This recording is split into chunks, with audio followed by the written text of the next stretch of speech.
किसान भाइयों, गेहूं की फसल के लिए यह समय काफी महत्व होता है, क्योंकि दूसरी सिंचाई का समय होता है।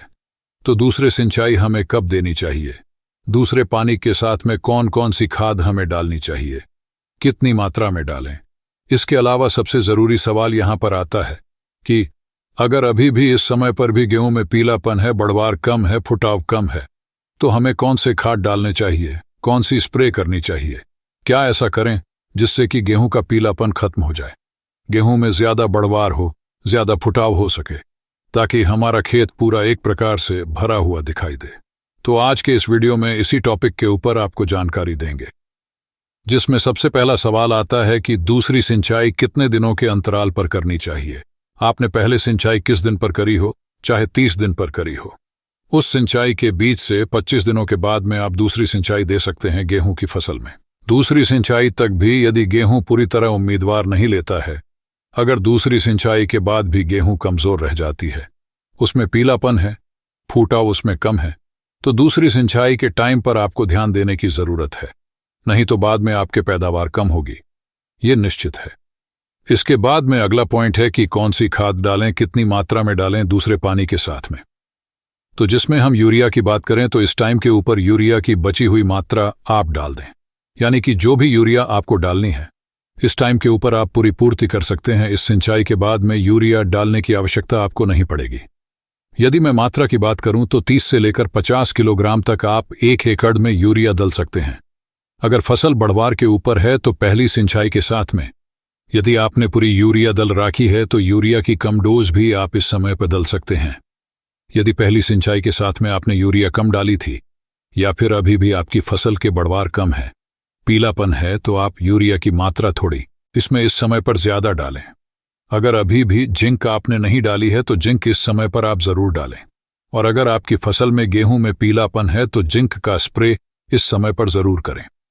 अगर जिंक पहले से आपने डल राखी है, चाहे वो बिजाई के टाइम पर डाली हो, चाहे पहली सिंचाई के टाइम पर डाली हो, तो अब दूसरे पानी के साथ में आप ज्यादा बढ़वार, ज्यादा फुटाव और पीलापन को दूर करने के लिए मैग्नीशियम सल्फेट का भी प्रयोग कर सकते हैं। यूरिया के साथ में मिलाकर आप इसको डाल सकते हैं दूसरी सिंचाई के साथ में, तो भी काफी अच्छा रिजल्ट देती है मैग्नीशियम भी। इस समय के ऊपर ये उनके पीलापन को दूर करने में यूरिया के साथ सगरिका या फिर माइक्रो राजा या फिर भूमिका एसिड जो आता है इस प्रकार की खाद का इस समय पर यूरिया के साथ में प्रयोग करना सबसे अच्छा रहता है।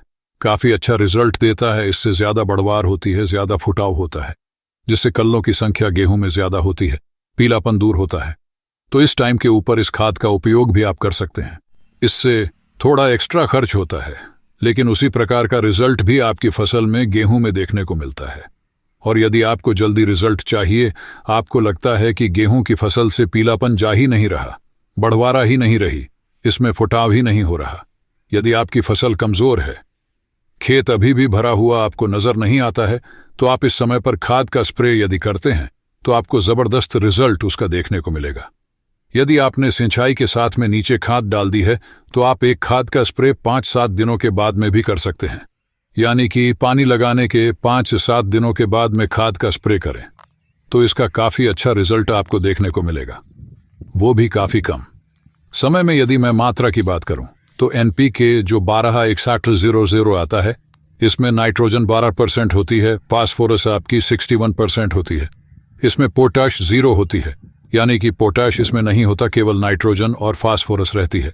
तो 1 किलोग्राम NPK 126100 और इसके साथ में 100 ग्राम चिलेटेड जिंक जो आती है 5% में जो पाउडर फॉर्म में आती है, इसका प्रयोग आप करें। 100 लीटर पानी की मात्रा के साथ में आप इसका स्प्रे करें, तो आपकी फसल में गेहूं में काफी अच्छा आपको रिजल्ट देखने को मिलेगा। जिंक क्या करती है, पौधे में क्लोरोफिल की मात्रा को बढ़ाती है, जिससे हरापन दिखाई देगा। आपको ज्यादा और ज्यादा फुटाव करने में भी जिंक का अहम रोल होता है। यदि आपको जानकारी अच्छी लगती है तो लाइक करें, दूसरे किसानों के साथ शेयर जरूर करें। जय हिंद।